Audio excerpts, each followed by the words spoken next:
Shalom, shalom. Welcome back to the channel. So I have 10 misconceptions here about Black educators. If you're new here, welcome. We are Journey With Us, a family of 7 founders of Black Educators Amplified, also founders of a marketing agency called Tiffy G. Rice, which serves finance and real estate firms, founders of Journey With Us, right? So we have 3 different companies that we run from Africa. We've been in Africa for 4 going on 5 years now.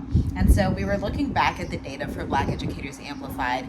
We've served so many clients since we launched in September. It has really just blown our mind. We didn't expect this, but it isn't so shocking to the point where we're like, wow, we didn't even plan it, because we do have 8 to 9 years now, going on 9 years. I can't believe I'm even saying this, going on 9 years in our marketing agency, serving over 221 different businesses, from finance to real estate to e-commerce to healthcare to mental health. Those are like the top 5 realms that we tend to attract in our marketing agency. And so today we got to talk about these misconceptions. And I want to preference this video by saying that the foundation of this content is basically the conversations we have inside of Black Educators Amplified, which is our high ticket, top tier group coaching program. This is also coming from the data and analytics from our marketing agency. So our clients in there typically will want email copy from us, website copy, some kind of content strategy on a high tier level, month to month, on a long-term retainer that typically spans 18 to 36 months, okay? And the bulk of our clients, about 75 to 80%, are Black-owned businesses, although we have had the pleasure and the grace to be able to serve corporate clients that do like a couple hundred million in revenue as well on the corporate side, in technology and beauty. And so that's a little bit of backstory. By the way, my name is Tiffany G. If you're interested in content like this, if you're like, oh, I love business, this is my type of thing, or if you're like, I'm trying to move to Africa and I know I want to use entrepreneurship to do so, feel free to follow me at Tiffy G Writes on Instagram, as in Tiffy G, then Writes, W-R-I-T-E-S.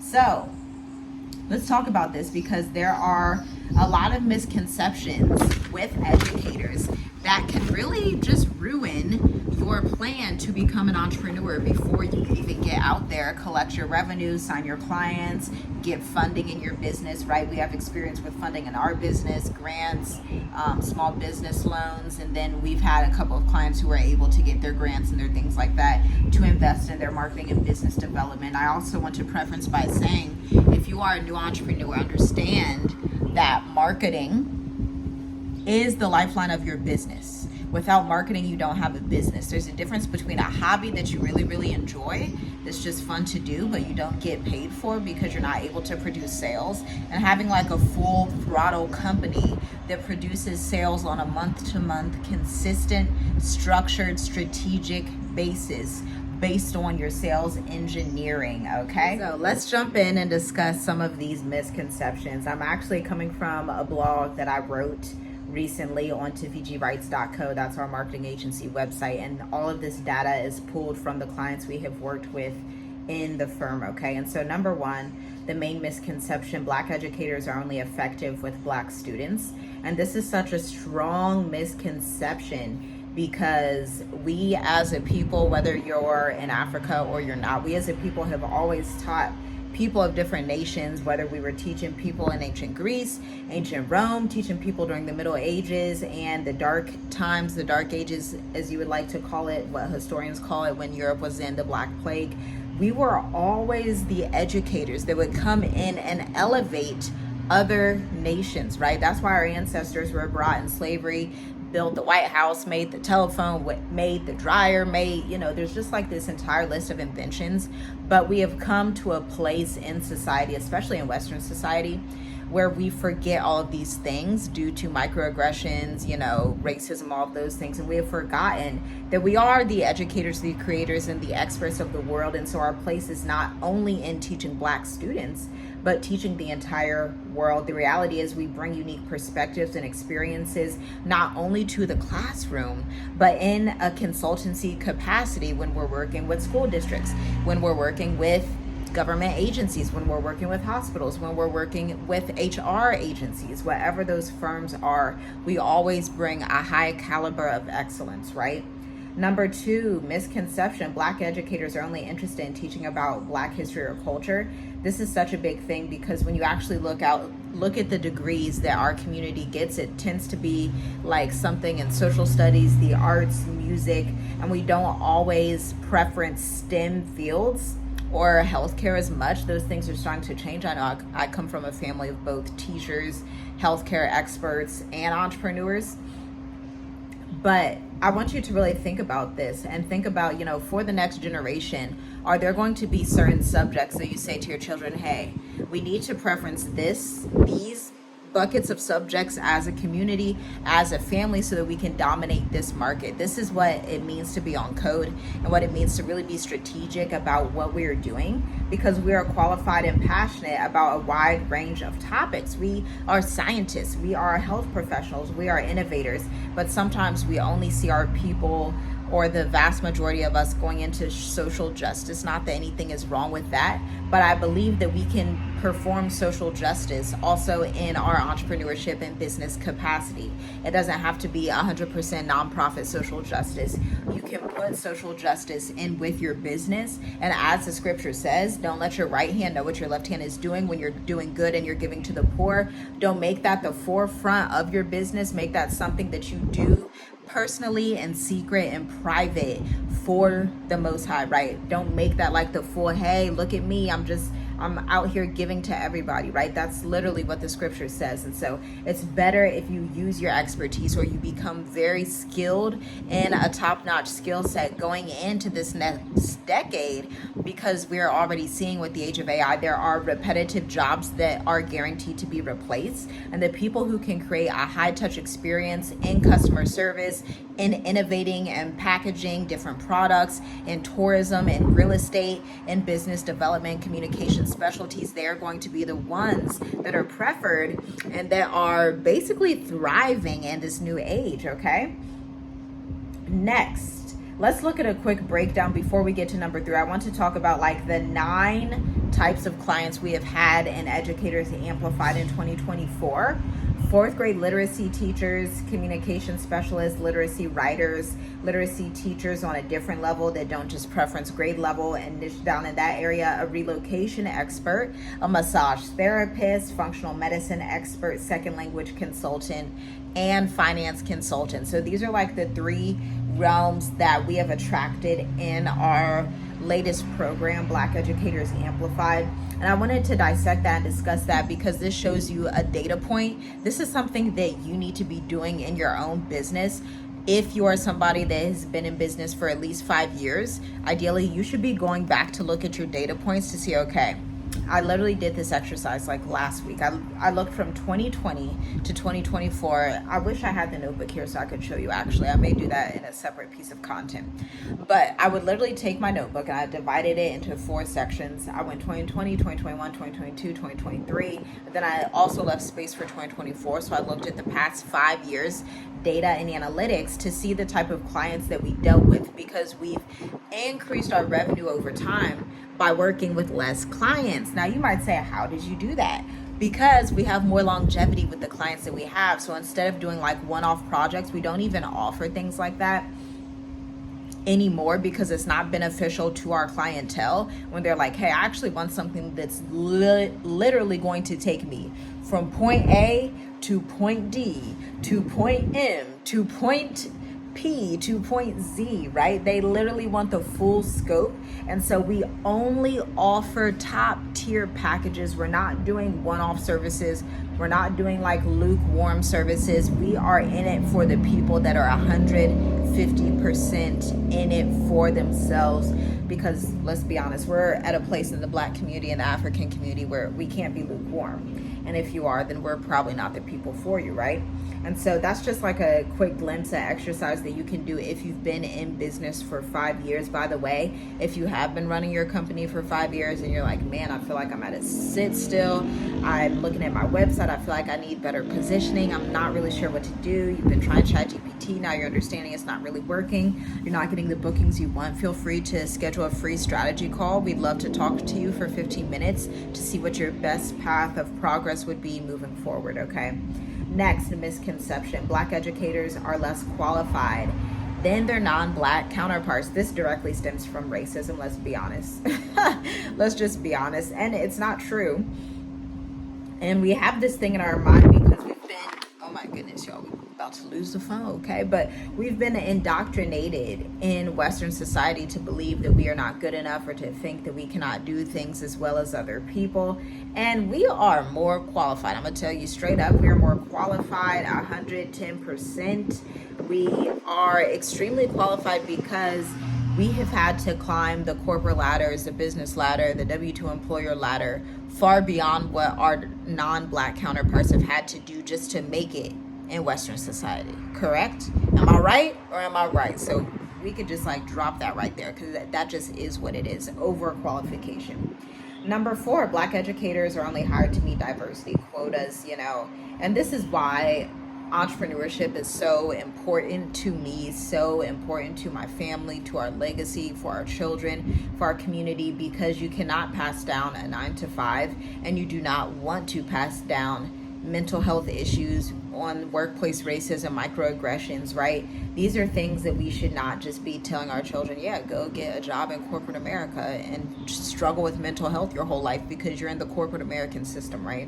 So that's something that is just, this is where it comes to, hey, why don't you just exit the corporate ladder, start your business, and work with your community and build your community all the way up from the ground up. That's what we did. We did that in 2016. And I am so grateful that we were of that mindset to do that. We were just talking to a client on Black Educators Amplified last night, the group coaching program, and she was like, wow, if I would have thought about this at the age of 21, right? That's when I became an entrepreneur.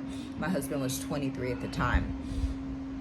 And so these are the things that we need to be on code with right out the gate, because we understand that there is a lot at risk here. There's a lot on the line when we do not take our legacy seriously, okay? So take your legacy serious.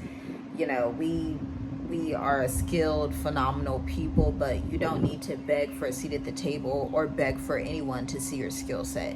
You just be incredible, be you, be who you were created to be, and you will attract the right people. That's a fact. Number 5, Black educators always agree on educational issues affecting the Black community. There's so much nuance here, okay? There's a lot of nuance. Even if we talk about education, I'm sure people will come in the comments. There are disagreements about what is needed for our community. I recently saw a video actually that was talking about how like reading scores are much lower and like parents aren't doing a good job in America and things like that. But from the standpoint, I am somebody that analyzes a lot of things. I analyze data. I provide strategic insights. That's just how my brain works. So I'm always looking for like problem solution. What's the problem that people aren't seeing? And there's an interesting statistic that more Black children have been repeatedly diagnosed with autism decade after decade since the 60s. That's worth a pause, right?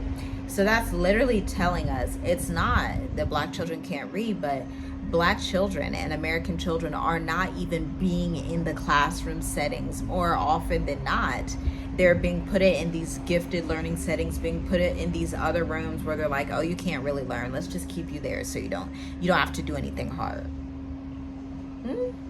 Wake up, fam, wake up. Misconception number 6, Black educators only work a W-2 and don't own a business. Huge misconception. I'm proof of that.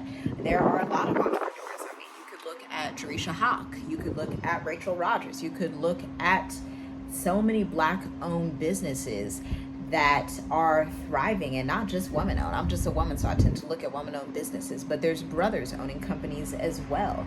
And so the reality is the most successful Black people across Africa, across the Middle East, across America, they are entrepreneurs. That's just the reality.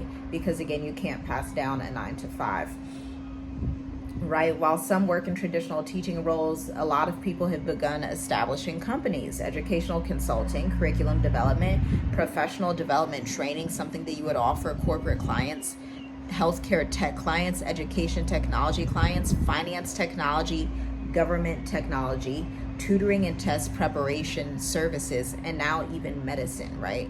I've worked with a client a couple of years ago. Her name was Amalara. And so she was, oh man, I forget what country in Africa she is from. It may have been Nigeria. But she had left the bedside to actually structure her own company that would help other nurses and doctors to leave the bedside and start their own practices. So our expertise is needed outside of these Western spheres. Misconception number 7, Black educators prefer to work only in urban settings. That's a huge misconception. I mean, number one, just looking at us, we are not in an urban setting. We're not even in America. We are in Southern Africa, the regions of Southeastern Africa, okay? And so even when we look at the enrollment sheet for Educators Amplified and the clients we've worked with, we've had a mix of clients, some being based in Botswana, some being based in Tanzania, some being based in America, right? Some actually going to return to Kenya. So we've had a mix of different clients across the diaspora in Africa, but the similarity they all have when we talk to them, they're like, hey, I have expertise that my community needs. If my community needs it, I'm going to get over my pride. I'm going to get over my fear, and I'm going to show up and do the work that needs to be done so that I can pass this education and this knowledge on to the next person. Because it doesn't help if you've retained all this knowledge and you've built all these corporate organizations in America, but then you don't have the capacity to bring that back to our community, right? So let me talk you through a strategy for you as an educator to work with corporations. I started working with big corporations back, the first large corporate beyond small business, like local business and even like small international business. The first huge corporation, I believe, was 2022. And when I say large corporation, I mean doing like $850 million in revenue, like large corporation. Where I would come in as the marketing specialist, analyze their data, provide consulting strategic advice, and say, hey, if you change this subject line, if you change this call to action, if you switch this with your website copy, these little switches can actually increase your client retention. And so they would come to me for advice because my expertise is in communications and storytelling. We as Africans, we are very good at storytelling. And if you are an African and you're like, man, I don't know what my skill set is, I guarantee you can tell a good story, and you can teach firms that on a corporate contract basis, okay? They need your creativity. But number one, identify those transferable skills. Recognize how your expertise will benefit corporate environments. That could be training, diversity and inclusion initiatives, and communications. Those are where I see us tending to do extremely well, and where we're typically brought in on a contract basis from business to business. This isn't business to employee. This is, I've packaged a curriculum, I've packaged a virtual training, I'm allowing you to license my intellectual knowledge, my IP, my intellectual property, my experience to help your workforce. I'm allowing you to license that, and I'm charging a fee. It's usually at the baseline $25,000.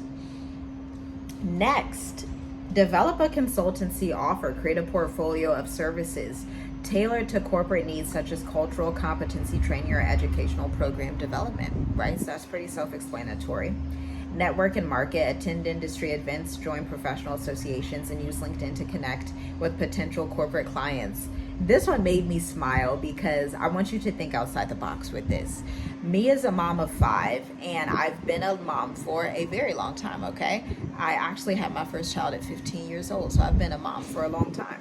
And so what I did, because I didn't just want to, I love homeschool, and I love being very intentional with my time that I use with my children, okay? And so I did not want to be the mom that was never there, that was just like working nonstop. I was like, I'm not doing that. I'm just not gonna do it. And so what I would do, and I'm also an introvert. A lot of people don't know that, but I am an introvert. And so I would network online. I would network virtually. I would sign $56,000 contracts right here from my home office, from my balcony, from my villa balcony, while my daughter, my 1-year-old, is taking a nap. This is the power of strategic communications. This is the power of, hey, you don't need to waste that money on a flight. You don't need to waste that gas money. You don't need to waste your time and energy going to a networking event, shaking hands with 1 to 2 people, when you can actually mass duplicate your communications and reach, I mean, this video is probably going to reach 500 people within the next week. So that's like me standing up in a theater of people that were all sitting waiting for me to come on stage and provide strategic advice, right? That's much better than going to a networking event and shaking like 2 or 3 hands. It's just, that's the digital age we're in. You can duplicate and multiply your offers quicker. You can duplicate yourself and multiply yourself much quicker. And that's pretty much the route we took in business to even reach this level of success that we have had in our 3 companies. It wasn't networking events that got us there. To be honest, we've only gone to 1 networking event in person. It was in Dar es Salaam. It wasn't even in America. We duplicated our expertise by showing up every single day online in some capacity. If it's not YouTube, it's the blog. If it's not the blog, it's the podcast. If it's not the podcast, it's Instagram. If it's not Instagram, it's my email list. If it's not my email list, it's a virtual keynote speaking engagement that I'm doing, maybe in Australia, maybe in UK, maybe in Dubai, maybe in Israel.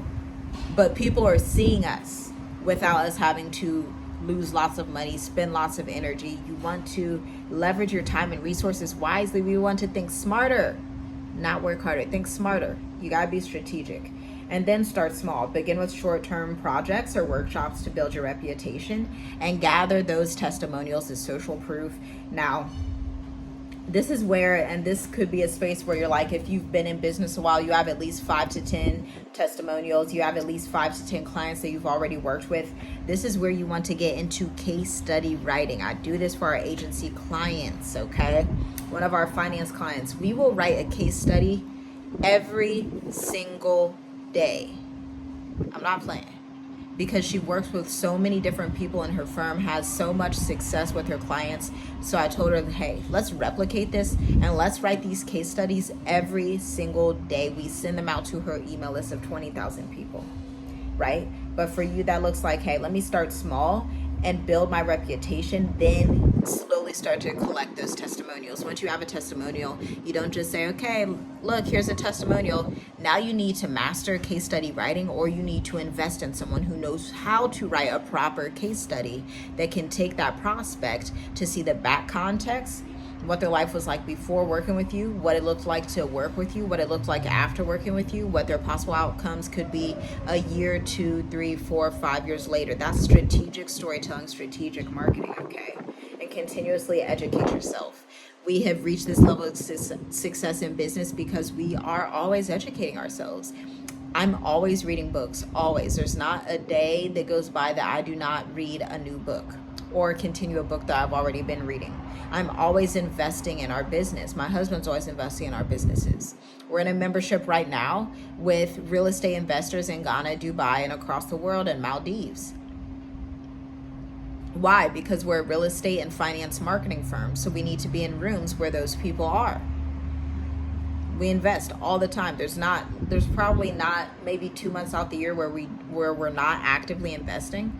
We are always investing, because even though we've reached a level of success, we're still humble enough to know I know a lot. I know more than a lot of people, but I don't know all there is to know. So I need to invest consistently in continuing my education, hundreds of dollars, thousands of dollars. I need to be in the rooms. I need to be in masterminds. I need to consistently acquire the information that's necessary, okay? Misconception 8, Black educators don't face unique challenges in their profession. You know, our people deal with microaggressions from colleagues, clients, parents, feeling pressure to represent our entire race. Ooh, that's a heavyweight, isn't it? I could get into a story, but I'm gonna make this video longer than it needs to be. I'm gonna save that story for another video. Navigating predominantly white institutions, overcoming stereotypes and biases in the promotion process, child. Just promote yourself. When you're an entrepreneur, you get to decide when your promotion is based on how well your business is performing, right? balancing the desire to address racial issues with the fear of being seen as too political. I don't have to be afraid of ranting on my Facebook, and in fact I do rants multiple times a year, and I've actually been paid to speak and to do keynote engagements on these racial rants because that's the position that I've put myself in as an entrepreneur. But as a W-2 employer, you don't have that ability, you don't have that access because your boss is constantly looming over your shoulder. But as an entrepreneur, you own your time, you own your money, you own everything in your business. And what used to be considered a weakness, you doing these rants and you caring about your community and these racial issues, now turns into an asset on an international stage, okay? Misconception number 9, Black educators are only needed in schools with large Black populations. Okay, this kind of goes back to a previous misconception, but our people are not only needed in schools. We are needed in chiropractor offices. We are needed in functional medicine spaces. We're needed in real estate. We're needed in finance. We're needed in tax relief. We're needed on every single industry, inside every industry, in every place. We need to occupy all the places strategically in Africa and America, and then build a bridge with our people who are still in America.